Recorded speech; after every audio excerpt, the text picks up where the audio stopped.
عربوں کی لوک کہانیوں میں ایک کہانی بڑی مشہور ہے کہ لڑکا لڑکی ایک دوسرے پہ عاشق ہو گئے اور عشق کا بھوت سر چڑھ کے بولنے لگا۔ دونوں نے کوشش کی لیکن دال نہ گلی، اندازہ یہ ہوا کہ رشتہ ہو نہیں پائے گا، تو انہوں نے کہا بھاگ کے شادی کرتے ہیں۔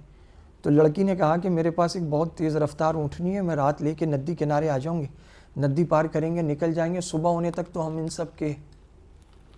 دسترس سے بہت دور نکل جائیں گے۔ مقررہ وقت پر وہ لڑکا پہنچا وہاں ندی کنارے، وہ بھی آ گئی۔ تو لڑکی نے کہا کہ اب یہ اونٹنی پانی میں اترے گی تو تم پیچھے سے اسے ہانکتے رہنا، اور جب ندی پار ہو جائے گی پھر تم بھی بیٹھ جانا، نکل جائیں گے۔ تو لڑکے نے کہا کہ تم اونٹنی پر بیٹھی ہو، میں بھی ساتھ بیٹھ جاتا ہوں، نکل جائیں گے، ہانکنے کی کیا ضرورت ہے۔ لڑکی نے کہا نہیں، اصل میں اس اونٹنی کا جو باپ تھا، اونٹ،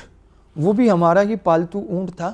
اس کی ایک عادت تھی کہ وہ پانی کو دیکھ کر مست ہو جاتا تھا، کھیلنے لگتا تھا اور پھر آخرکار بیٹھ جاتا تھا، بیچ پانی میں بیٹھ جاتا تھا اور جتنا مرضی مارو اٹھتا ہی نہیں تھا۔ یہ اس کی بیٹی ہے، اس میں بھی باپ کی عادت اور خصلت اتر آئی ہے، یہ بھی پانی میں بیچ میں جا کے بیٹھ جاتی ہے، تو تم اسے پیچھے سے مسلسل ہانکتے رہو، بیٹھنے ہی مت دینا، پار ہو جائیں گے پھر نکل جائیں گے۔ تو اس نے بڑی گہری نظر اس کم روشنی میں لڑکی کے چہرے پر گاڑ دی، نگاہیں گاڑ دیں اور دیکھنے لگا، اور پھر یکا یک اس نے لمبا سانس لے کر گویا کو فیصلہ کر چکا ہو۔ اس نے کہا تم جاؤ واپس، ہم نہیں بھاگیں گے، اور اگر شادی مقدر میں ہوئی تو ہو جائے گی،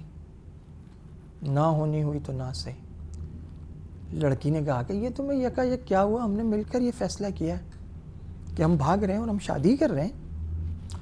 اس نے کہا یہ بات نہیں ہے، تم بتا رہی ہو کہ اس کا باپ تمہارا پالتو اونٹ تھا اور اس کی عادت اور خصلت اس کی بیٹی میں اتری ہے، تو اگر اونٹ باپ کی خصلت اس کی بیٹی میں اتر آئی ہے اور یہ پانی میں مست ہو کر بیٹھ جاتی ہے، تو میں اس بات سے ڈر رہا ہوں کہ آج میں تمہیں لے کر بھاگ رہا ہوں تو کل یہ خصلت میری بیٹی میں اترے گی، میری بیٹی کسی کے ساتھ بھاگے گی، وہ تمہاری بھی بیٹی ہوگی، تمہاری خصلت اس میں اترے گی، تو ہم دونوں ماں باپ جو کچھ کر رہے ہیں تو ہماری خصلتوں کی حامل ہوگی نا۔ لیس الجمال بمیزر فعلم وَإِن رُدِّيتَ بُرْدًا فَإِنَّ الْجَمَالَ مَعَادِنٌ وَمَنَاقِبٌ أَوْرَثْنَ مَجْدًا۔ اصل حسن و جمال اور بیوٹی وہ پہناوے میں نہیں ہے، اگرچہ تم نے کتنی خوبصورت یمنی چادر کیوں نہ پہنی ہو،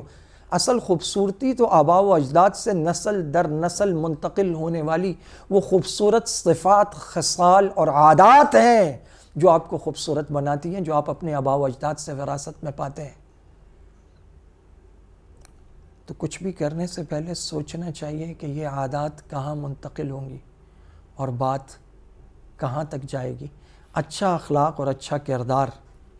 یہ سب سے بہترین صفت ہے۔ جو عالی ظرف ہوتے ہیں وہ ہمیشہ جھک کے ملتے ہیں، صراحی سرنگوں ہو کر بھرا کرتی ہے پیمانے۔